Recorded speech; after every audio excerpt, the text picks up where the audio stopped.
It was supposed to be the next version of the internet, the successor to the mobile web, a multi-trillion-dollar digital frontier where we would work, play, socialize, and exist. It was the inevitable future. And instead, we got legs, eventually, as a feature update. If you were online between 2020 and 2022, you couldn't escape the metaverse. Every major company, from Walmart to JP Morgan to Disney, announced they were entering the metaverse. Facebook lit billions of dollars on fire to rebrand itself around it. We were told we'd be buying virtual sneakers for our avatars and attending concerts in Fortnite. Forever.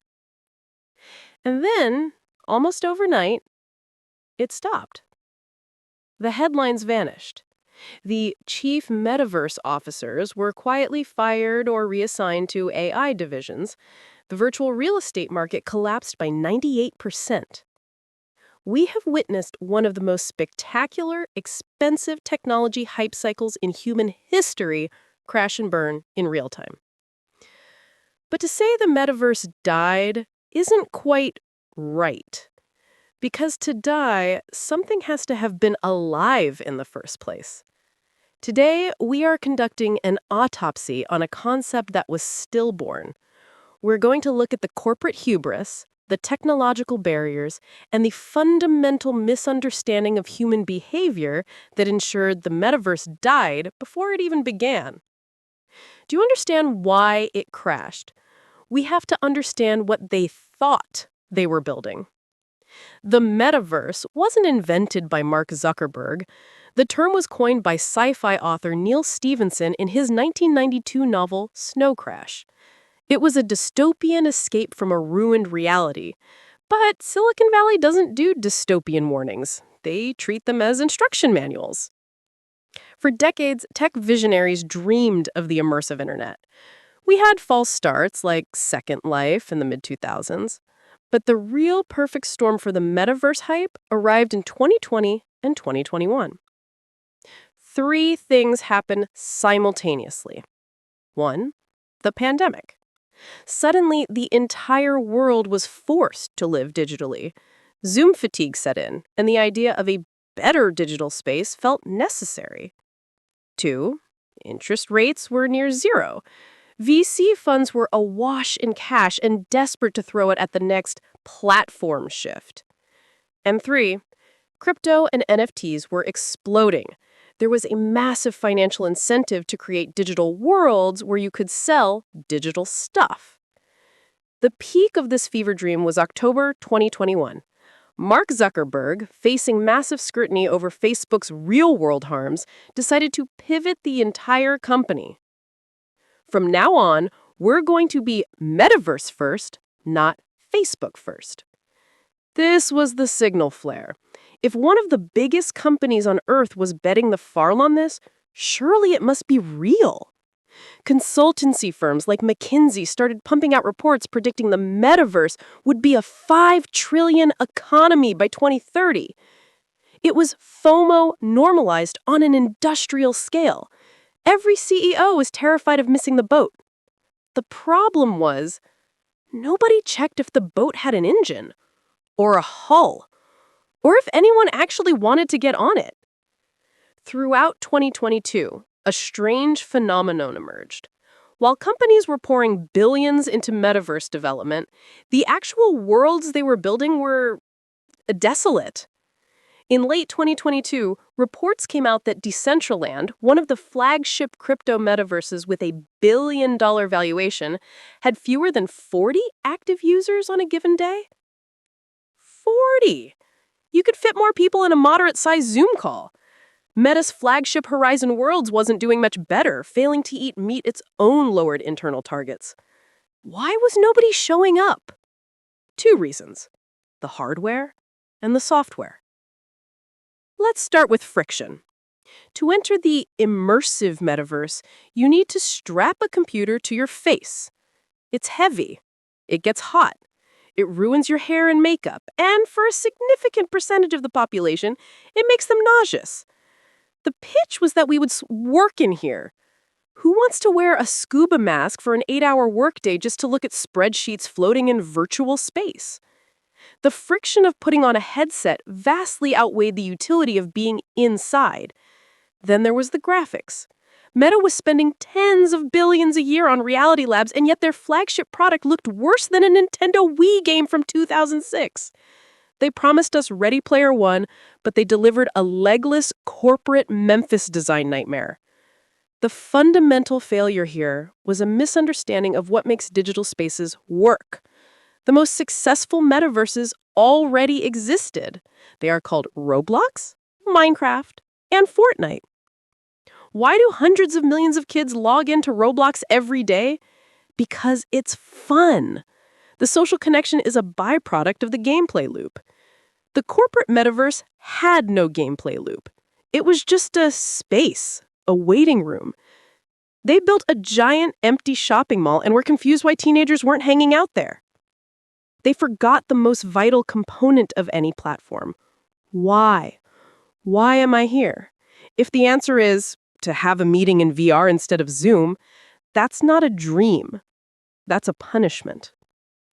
If the lack of fun was the primary wound, the secondary infection that really killed the metaverse was financialization. Because the technology wasn't ready, the hype merchants needed something else to sell. So they sold speculation. They sold FOMO. This ushered in the era of virtual real estate. The idea was absurd on its face. Real estate has value because land is scarce. In a digital world, land is infinite. You can just add more server space. Yet companies created artificial scarcity to sell plots of digital nothingness for hundreds of thousands of dollars. Remember the headline about someone paying $450,000 to be Snoop Dogg's neighbor in the sandbox? The premise was that foot traffic near celebrities would drive value. But as we established earlier, there was no foot traffic. You were buying a billboard in a desert. The integration of NFTs and crypto into the metaverse narrative was poisonous to the average consumer. To the general public, the metaverse didn't look like a cool new frontier. It looked like a confusing casino where tech bros were trying to get you to buy a receipt for a picture of a monkey so they could cash out their Ethereum. It created an immediate negative sentiment. The moment a company mentioned metaverse, the comments section filled with skepticism about scams and environmental impact. It alienated the very mainstream audience it needed to succeed. It became a grift economy, not an experience economy. By the end of 2022, the metaverse was already on life support.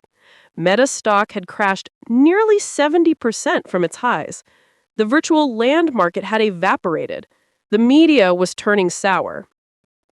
But the final blow, the execution shot, came from an unexpected direction.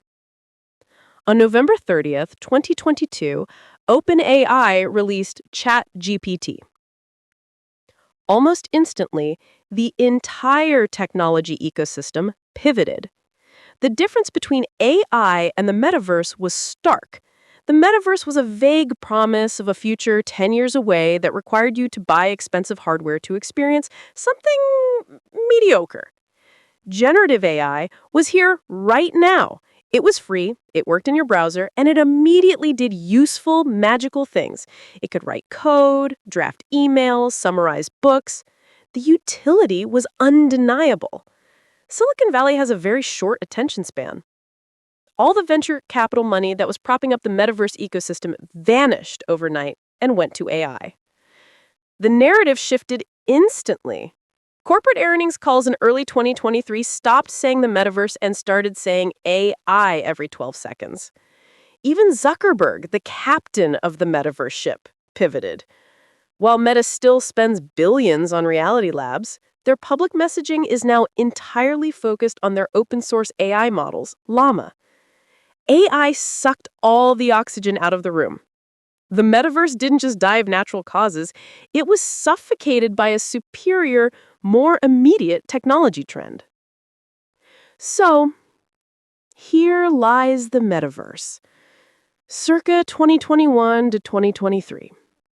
It was a hubris-fueled attempt to force a platform shift that consumers didn't want, using technology that wasn't ready, driven by a speculative bubble that burst.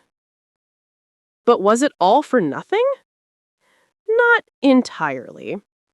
The technology is slowly getting better. Apple entered the chat with the Vision Pro, pointedly refusing to use the word metaverse, instead calling it spatial computing. They are betting on augmented reality, enhancing the real world, not escaping it. And the actual metaverses, Roblox, Fortnite, Minecraft, are bigger than ever. But they thrive because they are games first, social spaces second, and corporate economies a distant third. The metaverse died because it tried to financialize human connection before it even figured out how to make that connection meaningful. It was a solution looking for a problem, a gold rush without any gold. It turns out people quite like the real world. And if they're going to escape it, they want it to be fun, not just another place to attend a meeting or be marketed to by a virtual landlord. The future might be digital, but thankfully, it probably won't be that metaverse.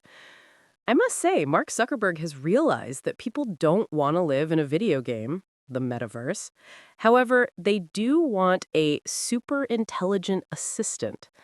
So while the metaverse, the cartoon world you live in, is dead, the technology is being repurposed into these glasses to build an augmented reality future where digital stuff overlays the real world instead of replacing it. Thanks for watching. Subscribe if you haven't, and watch other videos on this channel. Let's grow the community.